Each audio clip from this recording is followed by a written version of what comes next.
Olá, espero que você esteja em paz. Seja muito bem-vinda e bem-vindo ao episódio 17 do podcast Simplesmente um Bahá'í. Aqui compartilhamos percepções pessoais sobre a história da fé Bahá'í e seus escritos sagrados.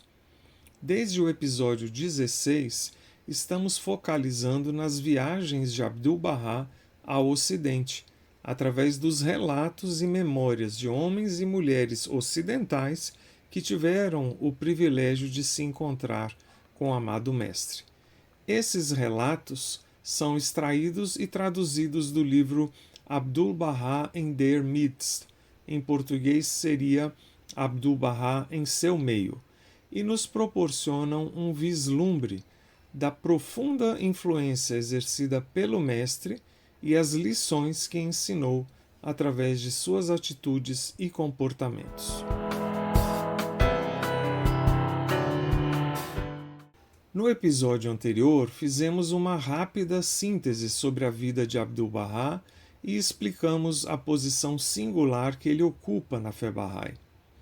O amado Mestre havia afirmado que se os crentes de Deus em Nova York e em outras cidades da América estabelecerem de modo condigno união e harmonia com espírito, língua, coração e corpo, subitamente encontrarão Abdu'l-Bahá em seu meio. A menos que esta união se realize, Abdu'l-Bahá escreveu, o sopro do Espírito Santo não terá efeito algum, pois o corpo físico deve encontrar capacidade para que a vida do Espírito possa, através dele, soprar. Se a união dos amigos e a harmonia dos crentes se manifestarem, o leste e o oeste da América serão perfumados pela doce fragrância do paraíso de Abha. Essa mesma condição se aplica a hoje, a nossas famílias e comunidades. Para que o Espírito Santo possa ter efeito e o Mestre possa estar conosco em nosso meio, é necessário, é indispensável que se estabeleça união e harmonia. Em 1912, Abdu'l-Bahá sentiu que os Baha'is norte-americanos haviam alcançado o grau necessário de unidade e harmonia e iniciou uma viagem de quase 8 meses pelos Estados Unidos e Canadá.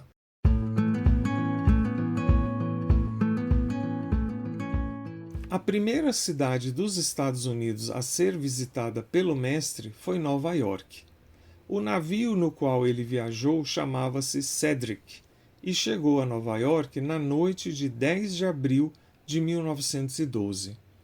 Entretanto, os passageiros não foram autorizados a desembarcar até a manhã seguinte, pois um dos passageiros estava com varíola e vários outros com febre tifoide. Os doentes tiveram que ser levados e postos em quarentena, após o que o navio teve que ser fumigado. Vamos nos recordar que os Baha'is dos Estados Unidos haviam enviado a passagem para que o Mestre pudesse viajar para a América em um navio muito maior e mais confortável. Era o Titanic, em sua viagem inaugural. Certamente, os crentes queriam evitar que Abdu'l-Bahá viajasse exposto a enfermidades e à falta de conforto. Como sabemos, o Mestre agradeceu o gesto, mas devolveu a passagem e solicitou que o seu valor fosse doado aos pobres. Também sabemos a tragédia que se abateu sobre o Titanic em sua primeira viagem.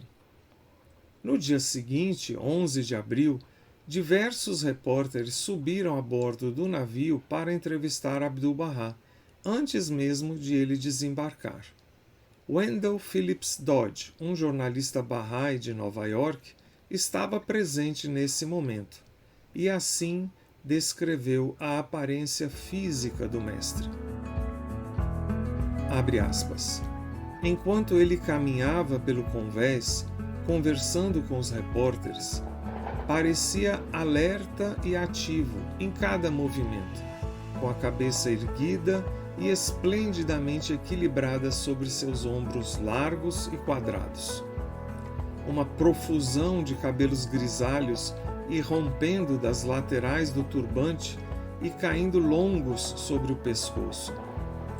Uma cabeça grande e maciça, com uma cúpula ampla e notavelmente larga na testa e nas têmporas, a testa erguendo-se como uma grande paliçada acima dos olhos, que eram bem separados, com órbitas grandes e profundas, que olhavam de sob as sobrancelhas maciças e proeminentes.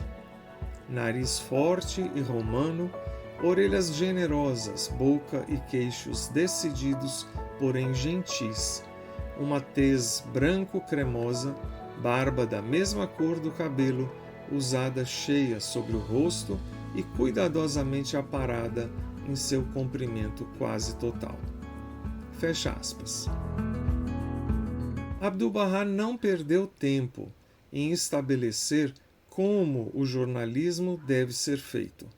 Ele disse: as páginas dos jornais que aparecem rapidamente são de fato o espelho do mundo, mas compete aos editores dos jornais serem santificados do preconceito, do egoísmo e do desejo, e serem adornados com o ornamento da equidade e da justiça.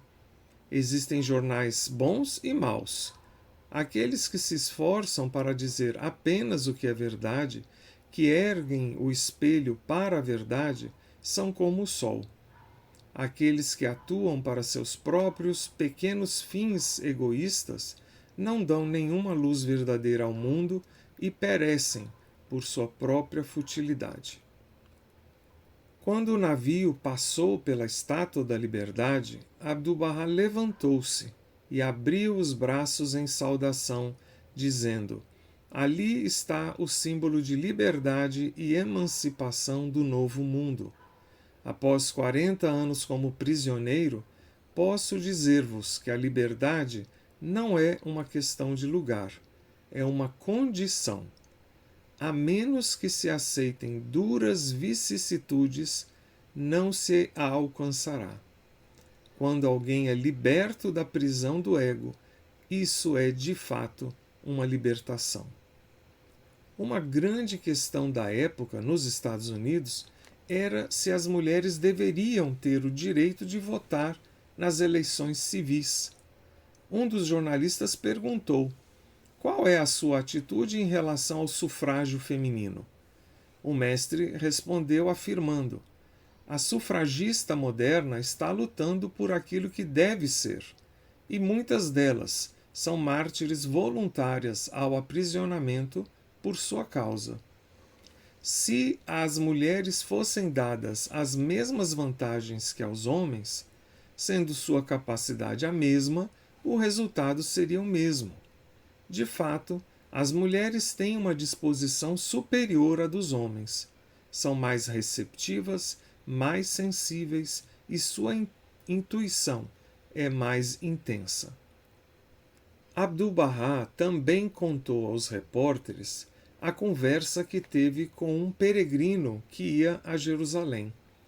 O mestre havia dito a ele que o amor a Deus deveria ser para ele como um fio telegráfico, com uma ponta no reino celestial e a outra em seu coração. O peregrino respondeu que seu fio telegráfico havia se rompido, e o mestre replicou: então terás que usar a telegrafia sem fio. Centenas de Bahais haviam se reunido no cais do porto para receber Abdu'l-Bahá. Imagine a expectativa e exultação desses amigos, a maioria dos quais nunca havia se encontrado com ele. Quando o navio atracou ao meio-dia, Abdu'l-Bahá mandou dizer aos amigos que deveriam partir e encontrá-lo naquela tarde na casa do casal Edward e Carrie Kinney. No entanto, nem todos partiram. Ouçamos o relato da própria Juliet Thompson. Abre aspas. Marjorie Morton e eu havíamos sugerido aos demais barrais que o mestre talvez não quisesse essa demonstração pública, mas a ânsia deles era grande demais para ser influenciada por apenas 2 pessoas. Então nós também fomos com eles, felizes demais em fazê-lo, para dizer a verdade. Durante a manhã, o porto ficou enevoado. Finalmente, na névoa, vimos o navio. Cada vez mais perto, cada vez mais substancial, aproximava-se aquele navio histórico, aquele navio que faria época, até que finalmente emergiu sólido para a luz. Mais tarde, um dos persas da comitiva nos contou que quando o navio se aproximava do porto e o mestre viu, como sua primeira visão da América, os arranha-céus de Wall Street, ele riu e disse: "Aqueles são os minaretes do Ocidente." Que divina ironia! O navio atracou, mas o mestre não apareceu. De repente, tive um vislumbre. No saguão escuro, além do convés, indo e vindo perto da porta, estava alguém com um passo que te abalava. Apenas aquele passo carregado de poder, o movimento de um manto, uma cabeça majestosa coroada por um turbante, foi tudo o que eu vi. Mas meu coração parou. O instinto de Marjorie e o meu estavam certos. O Sr. Kinney foi chamado para subir a bordo. Ele retornou com uma mensagem decepcionante. O mestre nos enviava seu amor, mas queria que nos dispersássemos agora. Ele nos encontraria a todos na casa dos Kinney às 4 horas. Todos obedeceram imediatamente, exceto Marjorie, Rhoda Nichols e eu. Marjorie, que ama os ensinamentos da fé, mas nunca os aceitou totalmente, disse: "Não posso ir embora até vê-lo. Não posso, não vou." Então, embora tenhamos seguido a multidão até a rua, nós nos esgueiramos e procuramos algum lugar para nos escondermos. A uma boa distância abaixo da grade de entrada do cais, vimos uma reentrância bastante profunda, onde havia uma janela com a parede de pedra projetando-se a partir dela. Ali nos achatamos contra a janela com Rhoda, que é muito alta, segurando uma longa caixa branca de lírios que ela havia trazido para o mestre. Bem em frente à entrada estava o carro do Sr. Mills, com seu motorista dentro. De repente ele avançou e, para nossa total consternação, estacionou diretamente à nossa frente. Agora estávamos presas. Certamente seríamos descobertas, mas não havia o que fazer, pois Marjorie ainda se recusava a sair de lá até que tivesse visto o mestre. Então ele veio pela entrada com o Sr. McNutt e o Sr. Mills. Virou-se e caminhou rapidamente em direção ao carro. Ficamos esperando em pânico. Algumas noites antes, Marjorie e eu havíamos tido um sonho duplo. No sonho dela, eu estava com ela no espaço. No meu, estávamos juntas em um quarto e o mestre entrava. Ele caminhou diretamente até Marjorie, colocou suas mãos nos ombros dela e pressionou até que ela caiu de joelhos. E enquanto caía, ela erguia o rosto para o dele e tudo nela parecia estar morrendo, exceto sua alma, que olhava através de seus olhos erguidos numa espécie de agonia de reconhecimento. Hoje, após um único olhar para o mestre, era exatamente assim que ela se encontrava. Ela disse: "Agora eu sei." Ao entrar no carro, o mestre virou-se e sorriu para nós. Fecha aspas.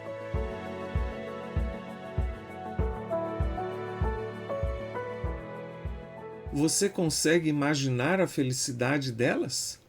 Depois de terem feito uma traquinagem dessas, não tendo cumprido aquilo que Abdu'l-Bahá havia solicitado, qual é a reação do mestre? Ele as presenteia com um sorriso. E essa simples visão foi suficiente para subjugar o ego de Marjorie e permitir que sua alma reconhecesse a verdade.